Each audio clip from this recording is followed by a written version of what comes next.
Good evening to all engineers. अभी हम estimation and calculation में मेथड्स ऑफ डिटेल एस्टीमेट देख रहे हैं, जिसमें से आप देख सकते हैं कि हमारे पास दो मेथड होते हैं मेथड ऑफ डिटेल एस्टीमेट के।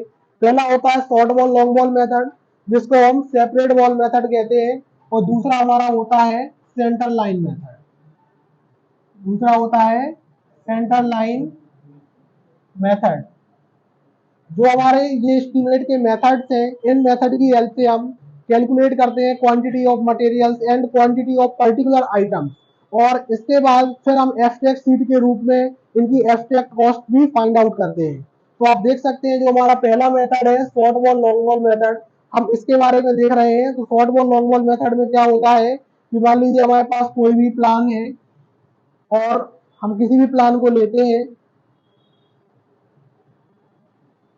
हमने एक डायग्राम लिया जिसमें से एक ये रूम बना हुआ है, हमारे पास एरिया है, और ये हमने यहाँ पे इसकी बॉल्स बनाई है।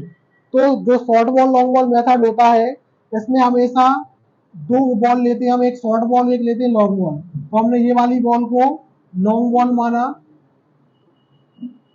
इस वाली को हमने लॉन्ग बॉल माना। तो लॉन्ग बॉल हमेशा क्या होता है, आउट टू आउट मेजर होता है, और शॉर्ट बॉल हमेशा इन टू इन मेजर होता है। तो ये हमने क्या लिया, आउट टू आउट लिया, आउट टू आउट लिया, और ये हमने इन टू इन लिया, आउट टू आउट लिया और इन टू इन लिया। तो लॉन्ग बॉल हमारी होगी out to out, short ball होगी हमारी इन टू इन।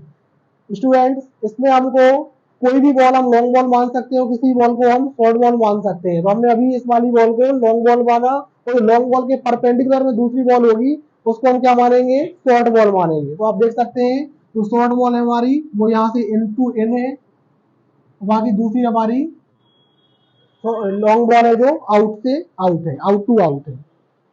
अब इसका एक हमको एस्टिमेट प्रिपेयर करना है, तो हम आपको एक क्वेश्चन बता रहे हैं जो हम एस्टिमेट जिसका हम प्रिपेयर करने वाले हैं।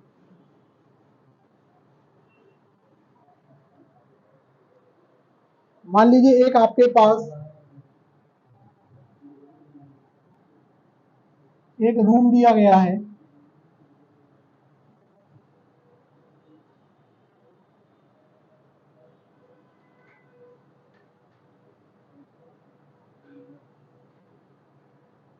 रूम आपको एक दिया गया है, और इसमें आपकी सेंटर से सेंटर आपकी डिस्टेंस दी गई है, सेंटर से सेंटर डिस्टेंस दी गई है आपकी।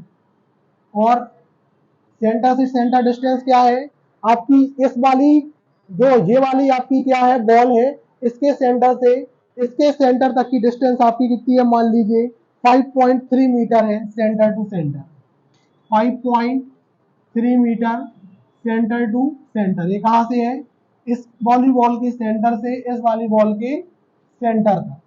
और दूसरी आपकी कहाँ पे है, दूसरी आपकी यहाँ से सेंटर टू सेंटर दी गई है, कितनी दी गई है, 4.3 मीटर सेंटर टू सेंटर। ये 5.3 मीटर सेंटर टू सेंटर है, और ये हमारी 4.3 मीटर सेंटर टू सेंटर है।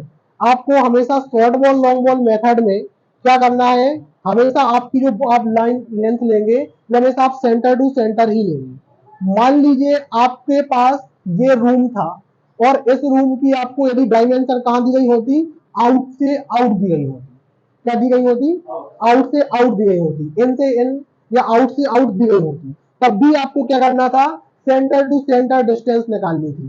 सेंटर टू सेंटर डिस्टेंस कैसे निकालते हैं हम यदि हमारे पास ये आउट से आउट दिया गया होता, आप लोग ध्यान से समझेंगे, यदि हमारे पास ये आउट से आउट दिया गया होता, कितना दिया गया होता, मान लो आउट से आउट हमको दिया गया होता 5.6 metre centre to centre, sorry centre to centre नहीं, 5.6 मीटर होल दिया गया होता पूरा। तब हम क्या करते, आधा हम यहां से माइनस करते, तो आधा हम यहां से माइनस करते। तो बॉल की थिकनेस कितनी होती है, 0.3 मीटर होती है, कितनी होती है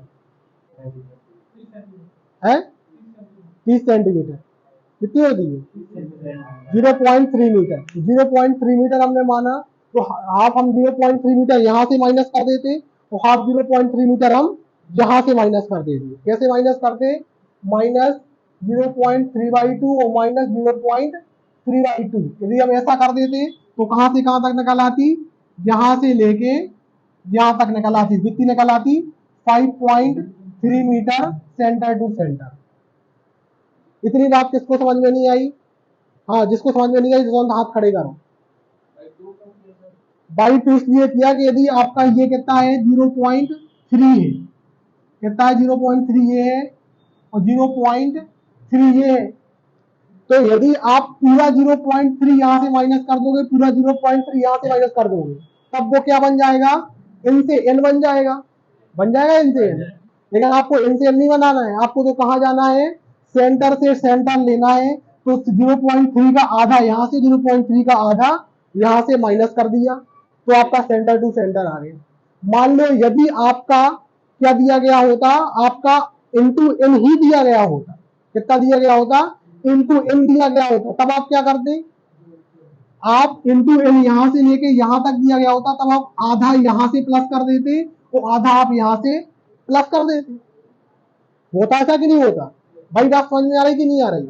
ये बहुत समझने वाली बात है। यदि इसमें छोटी सी चीज भी आपने कहीं मिस्टेक कर दी या आपने नहीं समझी, तो आगे तक आपको समझ में नहीं आएगा, क्योंकि इस मेथड में यही होने वाला है। आ रही बात समझ में? जब भी आपको डायमेंशन दी जाती है, उस डायमेंशन को आप क्या बनाते हैं, सेंटर से सेंटर बना लेते हैं। क्या बना लेते हैं? सेंटर से सेंटर बना लेते हैं। हाँ, तो भी आधा आधा ही करते ना, यदि एन से एन दिया गया होता तो आधा यहां से प्लस कर दे और आधा यहां से प्लस कर दे, ऐसा ही कर दे। आई बात समझ में? अब ये क्वेश्चन हमको दिया गया है, अभी फिलहाल ऐसा ही दिया गया है, सीधा सीधा हमको क्वेश्चन दिया गया है कि सेंटर से सेंटर करती है 5.3 मीटर सेंटर टू सेंटर और 4.3 मीटर सेंटर टू सेंटर। अब आपको क्या बनाना है, आपको यहाँ पे फाउंडेशन दी गई है,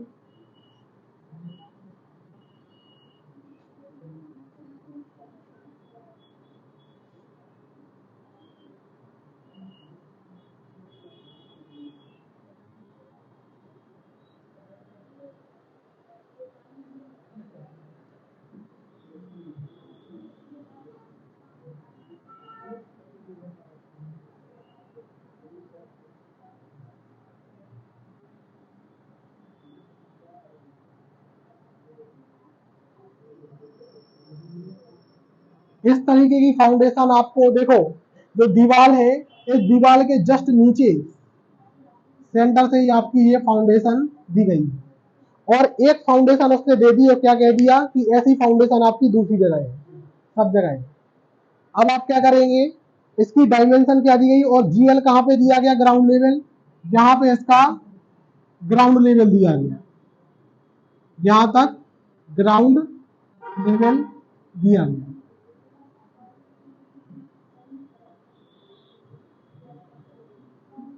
और ऊपर आपकी क्या बनी हुई है, दीवार बनी हुई है।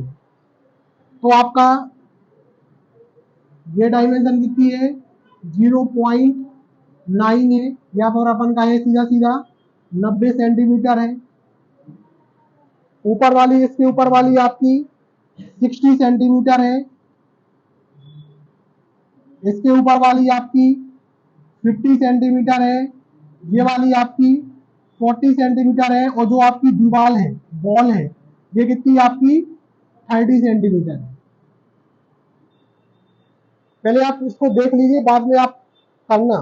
अभी हम केवल आपको क्वेश्चन बता रहे हैं, क्वेश्चन नहीं है ये आपको एक प्लान दिया गया है, आर्किटेक्चर ने प्लान करके दे दिया, अब इसका एस्टिमेट करना है आपको। अब आप एस्टिमेटर हैं तो आपसे ये बता दिया, सबसे नीचे क्या होता है कोई बताएगा मुझे? जब भी हम फाउंडेशन का एक्सकावेट करते हैं तो कॉन्क्रीटिंग करते हैं, पीसीसी करते हैं पीसीसी, प्लेन सीमेंट कॉन्क्रीट। तो उसमें ये ट्राइंगल ट्राइंगल से क्या है, आपके एग्रीगेट भरे हुए हैं कॉन्क्रीट के, ठीक है, ये आपके भरे हुए हैं, ये आपका हो गया। अब इसके बाद यहाँ पे आपकी ये ग्राउंड लेवल है और यहाँ से यहाँ तक की आपकी जो हाइट है ये भी 30 सेंटीमीटर है, ये भी 30 सेंटीमीटर है, ये भी आपकी 30 सेंटीमीटर है और ये भी आपकी 30 सेंटीमीटर है। और ऊपर जो दीवार बनी हुई है वो दीवार आपकी कितनी है, 3.5 मीटर है।